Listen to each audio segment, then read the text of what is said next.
보여드릴게요. 이게 인도에 있는 계급제도예요. 소위 말하는 그 카스트 제도라고 합니다. 종교 사자의 신분이 제일 높고, 그 다음에 왕 귀족, 그 다음에 이제 그 소위 말하는 장사꾼들, 평민들, 그 밑에 신분은 이제 노동자들, 노예들, 그리고 맨 밑에 있는 신분은 아예 인간 취급 안 하는 불가촉 천민이라고 이렇게 말합니다. 이런 사회의 신분이 있고 계급이 있어요. 지금도 인도에 이게 있답니다. 옛날에는 굉장히 강했는데 지금 많이 발달했다고 하지만 이게 은근히 깔려있대요. 그래서 뭐 끼리끼리 결혼하고 뭐 대단하다고 합니다. 이게 일종의 계급이고 사회적인 신분인데 우리 한국에도 그런 거 있었죠? 네. 양반, 또 뭐가 있어요? 상인, 중인이 있고 그 밑에 이제 노예 있고 뭐 이래가지고 아주 서로가 상종이 안 됐죠. 기독교에도 계급이 있어요. 기독교에 처음에 예수님이 있었죠. 그 다음에 예수님의 제자들이 있었죠. 그 제자들의 제자들이 있죠. 그 제자들의 제자 밑에 있는 사람을 교부라고 해요. 또 그 교부들에게 배운 사람들을 또 교부들의 교부라고 하는데 우리나라 말로 이렇게 됐지만 영어는 이렇게 돼 있어요. 지저스가 있고 아파스도 있고 포스트 아파스, 그다음에 fathers, 포스트 fathers 이렇게 돼 있어요. 이렇게 거의 이게 100년 단위로 보면은 이렇게 기독교가 예수에게서부터 약 400년이 지났어요. 400년이. 제가 이 말씀 드리는 이유가 뭐냐면 이때까지 기독교가 괜찮았어요. 그런대로 정통 교리를 가지고 잘 나왔다 이런 뜻입니다. 예수님한테서 배운 제자들이 가장 정확하겠죠. 그 제자들한테 배운 사람들도 좀 정확하겠죠. 또 그 사람한테 배운 이제 교부들은 이미 시대가 흘러갔지만 좀 정확하겠죠. 그 다음 배운 사람들, 자 예수 제자, 포스트 아포스톨, 파더스, 퍼스트 파더스 이게 5세대가 가면서 약 400년이 지나갔습니다. 이 세월이 흐르면서요 무슨 일이 생겼냐면 교회가 점점 커지고 자리가 잡히니까 교회에 성직자라는 말과 평신도라는 말이 생겼어요. 계급이 생긴 거예요. 성직자는 하나님을 대리하는 사람으로 행세하고 성직자는 그 세습했어요. 세습. 성직자끼리 내려갔어요. 평신도는 그냥 성직자가 시키는 대로만 하면 돼요. 그래서 교회에 계급이 딱 생긴 거예요. 이 계급이 굉장히 엄해요. 지금도 천주교는 계급이 굉장히 심합니다. 사제 신분, 그리고 레이먼, 평신도 신분이 딱 구분이 되어 있어요. 그때 당시는 이제 뭐 지금도 비슷하지만 로마 시대 이후에 당시 지금부터 몇천 년 전에는 귀족 계급이 있고 평민 계급이 있고 노예 계급이 있었죠. 그런 계급이 있었는데 여기에 맞물려서 이제 기독교도 성직자, 평신도라고 하는 이 계급이 자연스럽게 생겼어요. 성직자 중에 교황은 전혀 흠이 없는 그런 사람으로 인정하고 그 교황이 교회를 없앨 수도 있고 성경을 다르게 해석할 권리가 있다고까지 지위가 높아졌어요. 그래서 성경 위에 교황이 있고 성직자가 있어요. 캐톨릭. 그리고 성경 밑에 평신도가 있어요. 교황이 결정하면 성경을 다르게 고쳐야 돼요. 그래서 교황 무오설이라고 해요. 그래서 평신도들은 성경을 해석할 권리가 없어요. 그냥 가르치는 것만 배우면 돼요. 그러니까 뭐 아주 좋죠. 그대로 배우면 되니까. 마틴 루터가 이제 1517년 11월 31일에 종교개혁을 시작시켰죠. 루터가 종교개혁을 일으켜가지고 일어난 일 중에 크게 이 평신도와 성직자 사이에 계급을 무너뜨리는 그런 엄청난 일을 해버렸어요. 엄청난 일을 해서 3가지 큰 사건이 있었는데 그 큰 사건이 이 3가지입니다. 성경의, 찬양의, 대중화, 교인의, 대중화. 마틴 루터가 종교개혁을 했을 때 이 대중화 물결이 일어났어요. 성경의 대중화가 뭐냐면 그 1521년에 이제 마틴 루터가 개혁을 일으키니까 독일이나 로마 교황청에서 마틴 루터를 이제 체포를 해서 벌을 주려고 하는데 그 사이에 루터를 지지하는 그 지역의 그 영주가 있죠. 그 군주. 그 프리드리히라는 군주가 루터를 살짝 납치를 해가지고 자기 그 성에다 몰래 가둬놨어요. 그래서 변장을 시켜가지고 루터 행방불명 없게 만들었어요. 루터가 거기에 몇 개월 머물렀는데요. 거기 있으면서 뭘 했냐면 단 11주 만에 헬라어 성경을 독일어로 번역을 했어요. 아주 천재적이다. 그 후에 또 친구 그 멜랑턴의 도움으로 구약 히브리 성경을 또 독일어로 번역했어요. 그래가지고 1534년에 신구약 성경을 독일어로 번역해서 내놨어요. 독일에서는요, 그전에는 성경은 평신도들은 읽지를 않았어요. 사제들만 성경을 연구했지. 근데 독일어로 번역이 되고, 그전에는 독일어가 아니고, 뭐, 헬라어, 라틴어, 이런 걸로 되어 있었으니까, 독일 말로 되어 있는 게 별로 없어서, 평신도들은 못 읽었어요.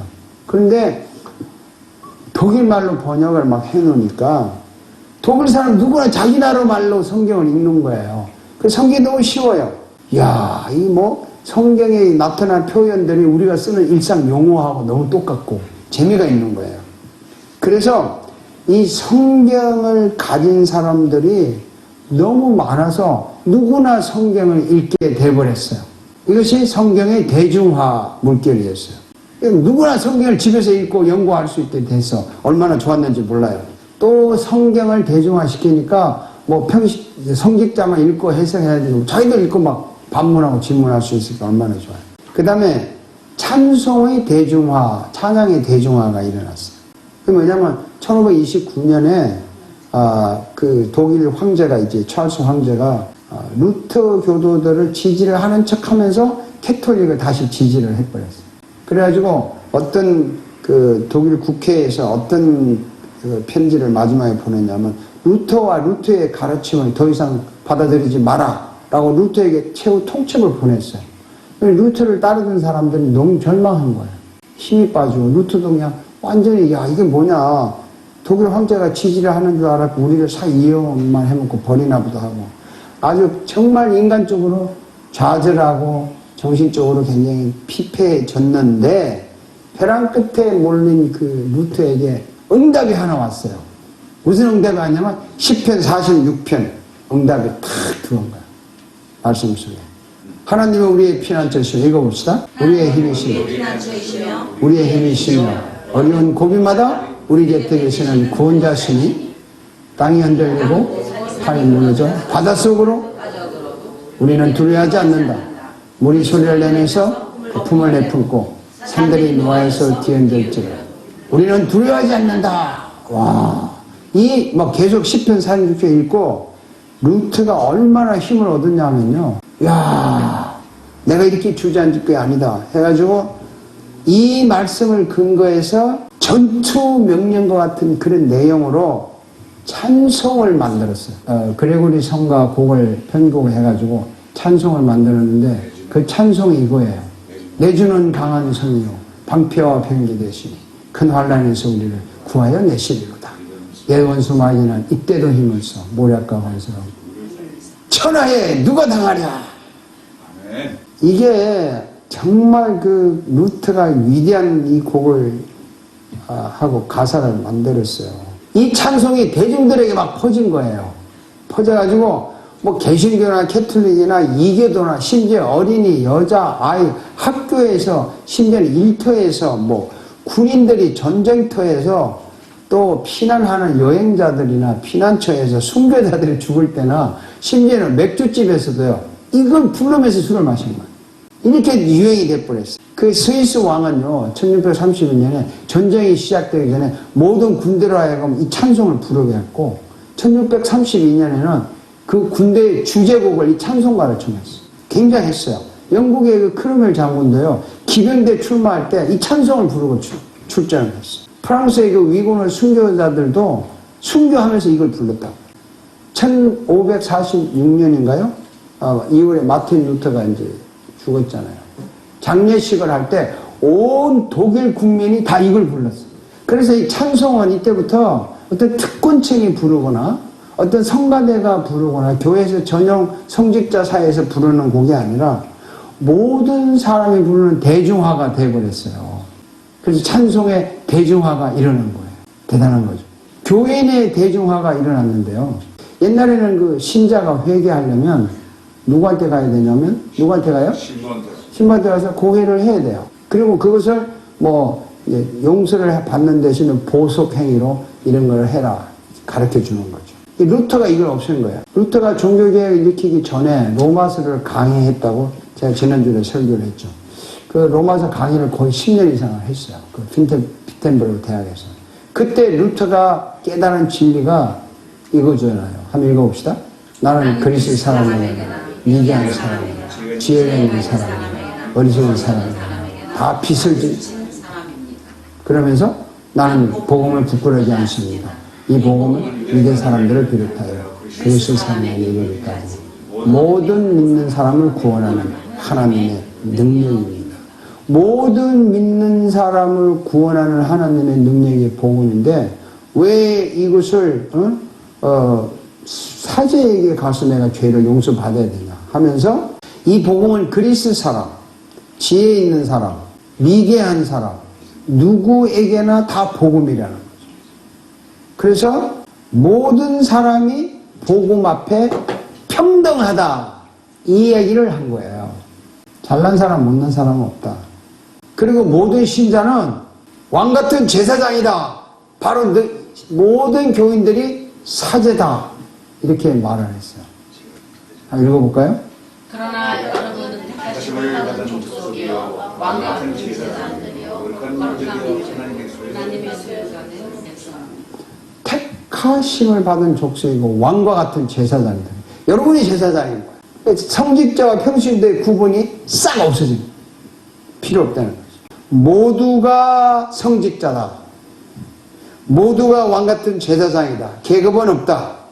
성직자에 가서 고해성사 할 필요 없고 누구나 직접 하나님 아버지께 가서 회개하면 된다. 그래서 루터가 종교개혁은 교인의 대중화를 만들었어요. 성직자와 평신도 사이의 계급이 없어졌어요. 자, 제가 세 가지 이야기했습니다. 성경을 찬양, 교인을 대중화했어요. 이 종교개혁의 결과가 이렇게 무서워요. 심각하게 물어보겠습니다. 지금 종교개혁이 필요합니까? 여러분 지금도 교회 계급이 있습니까? 없습니까? 아니 목사, 장로, 권사, 집사 이런 게 계급입니까? 아닙니다. 아니잖아요. 또 목사도 당회장 목사, 담임 목사, 담당 목사, 부목사, 교육 목사 이거 계급이에요? 당회장, 총회장, 노회장, 시차장 이게 계급이에요? 분명히 아니라고요. 그죠? 계급이 아닌 줄 알면서 목사는 주의 종이고 주의 사자고 특별 계급이고 나는 장로고 나는 권사고 나는 어디 리더고 이래 그래서는 안 되는데 무슨 계급처럼 행동하잖아요. 그렇다면 다시 종교개혁이 필요한 거죠. 그리고 교회에서 부르는 찬양이 요즘 말로 복음성가냐 가스펠송이냐 찬송가냐 한때 이거 가지고 많은 시비가 많았는데 저는 처음부터 이거 부정했어요. 복음성가 하든 찬송가 하든 what's the difference? 찬양을 하는데 가사가 중요한 건데 가사를 잘 봐서 정말 은혜로운 가사는 곡이야 헤비 메탈 락을 붙이든 재즈를 붙이든 곡 가지고 신경 쓰냐. 너무 지나친 곡은 안 좋겠지만 제가 이렇게 주장을 했다가 이단 소리 들을 뻔했어요. 교회는 계급이 없어요. 사실 직책만 있는 거예요. 직책 맡은 바 일에 역할이 있는 거죠. 그랬고 목사는 계급이 아닙니다. 솔직히 목사는 하나의 기능이에요. 역할이에요. 교회를 책임지고 하나님의 말씀을 설교하고 교인들에게 세례를 주고 성찬을 부여하는 직책을 가졌을 뿐이고 이 직책을요 죽을 때까지 변하지 말고 하라고 안수를 줘서 세운 거예요. 이걸 기능적인 직분인데 이게 계급화됐단 말이에요. Functional Official 이름인데 이게 계급화됐다면 아무래도 교회가 또 계획이 필요하겠죠. 그죠? 그러니까 저도 성직자고 여러분도 성직자예요. 이해가 가요? 한번 따라합시다. 목사만 성직자냐? 나도 성직자다. 나도 성직자다. 직책이 달라요. 역할이 달라요. 역할이 다르니까 남의 역할 침범하지 말라. 이런 거 이해가 가요. 제가 설교하는 역할을 맡았는데 여러분이 설교하러 올라오겠다면 좀 곤란하잖아요. 역할은 있어요. 교회마다 있지만 이게 계급 절대 아닙니다. 근데 오늘날 기족교회, 평민교회 있습니까? 없습니까? 지금도요, 그렇지는 않지만, 마치 대형 교회, 큰 교회를 다니면 인류 대학 다니는 것처럼 아주 그 귀족적인 그런 교인으로 생각하고 아주 삼류교회, 교인들을 잡고 뭐 건물도 시시한 삼류교회, 이렇게 생각하는 마인드가 있을까요? 없을까요? 있어요. 있어요? 그러면 종교개혁이 필요한 거죠. 뭐 큰 교회는 제자 훈련, 리더 훈련, 선교사 많이 보내고 뭐 일 많이 하고 시설이 좋으니까 거기는 마치 그 굉장히 고상한 크리스찬 기독교인 같고 저건 교회는 뭐 행사도 없고 하는 것도 없고 그냥 교회만 다니니까 평민교회 이렇게 생각하는 게 있을까요? 없을까요? 은근히 그런 걸 아는 줄 알면서도 그 사람들 마음속에 그 귀족적인 평민적 이런 게 조금씩 있어요. 그래서 제가 어느 성도님들 인사를 나누면서 만났는데 그분이 비즈니스를 하시는 분이에요. 그래서 제가 물어도 신뢰가 안 된다면 어느 교회 섬기세요? 했더니 저는요 그냥 형편없는 조그만 교회 섬겨요. 자기가 뭐 굉장히 분위기 들어가지고 아니 뭐 하는 거야? 교회가 뭐 형편없는 교회가 있고 조그만 교회가 있어요? 물론 교인들이 많으면 큰 교회라고 말하지만 그런 생각이 있다면 목사님들도 저도 목사인데 그런 게 약간 있어요. 큰 교회 목사님 만나면 약간 위축이 되려는 여기 조금 있다고 저도요. 속이 확 상하지. 내가 왜 그래? 다 하나님 교회 하면서. 여러분 물어보겠습니다. 여러분 신분은 뭡니까? 기족입니까? 평민입니까? 여러분 성직자입니까? 평신도입니까? 성직자입니까? 네. 답은 하나예요. 여러분 신분이 뭐냐 물으면 딱 이렇게 답죠. 나는 크리스찬이다. 신분이 없다 이거지. 그리스도 안에서는 기족도 평민도 성직자도 평신도도 없어요. 하나님의 자녀 크리스찬만 있는 겁니다. 크리스찬에게 계급이 없어요. 잘나고 못난 게 없다고요. 신분의 차이가 없습니다. 저 사람은 목사고 우리는 평신도다. 이런 거 없어요. 정말 없다니까. 진짜 없다니까요. 대형교회를 섬기던 적은 교회를 섬기던 여러분의 신분은 크리스찬입니다. 아멘. 크리스찬이에요. 자, 성경 구절 한번 보겠습니다. 한번 읽어봅시다. 거기에는 그리스도인과 유대인이고 할례받은 자와 할례받지 않은 자, 양아인도 스구디아인도 종도 자유인도 없습니다. 오직 그리스도만이 모든 것이기에 모든 것 안에 계십니다. 이렇게 말하잖아요. 그리스도, 우리는 크리스찬이에요. 여러분 우리 똑같아. 신분, 찬양, 성경 누구나 읽을 수 있고 누구나 배울 수 있어요. 여러분은 지금 기독교회 다닙니까? 평민교회 다닙니까? 이렇게 물으면 뭐라고 말해요? 기독교. 답은 하나예요. 나는 그리스도의 몸된 교회에 다닌다. 이렇게 답하면 돼. 나는 그리스도의 몸된 교회에 다닌다. 왜냐하면 우리는 그리스도의 형제 자매예요. 여러분 이런 거 생각해 보셨나요? 내가 그리스도와 형제라는 거 생각해 보셨어요? 한 가족이라는 거? 그게 성경에서 이렇게 말하고 있잖아요. 읽어보세요. 하나님께서 미리 아신다고 택하시고 자기 아들의 형상과 같은 모습이 되도록 미리 정하셨습니다. 이것은 그 아들이 많은 형제 가운데서 맏아들이 되게 하시려는. 많은 형제가 누굽니까? 우리잖아, 우리. 예. 우리 가운데 예수님의 맏아들이에요. 큰오빠예요. 큰형이에요. 우리는 하나님의 자녀이며 예수 그리스도의 형제 자매이기 때문에 신분이나 계급의 차이가 없습니다. 그래서 루터가 이 종교개혁 일으키면서 이런 참 좋은 일 많이 했어요. 지금도 끊임없이 교회는 차이가 없어요. 뭐 처음 나왔다, 오래 다녔다, 그 신분의 차이가 아닙니다. 많이 믿었다, 뭐 경험이 있다, 이거 아무것도 아니에요.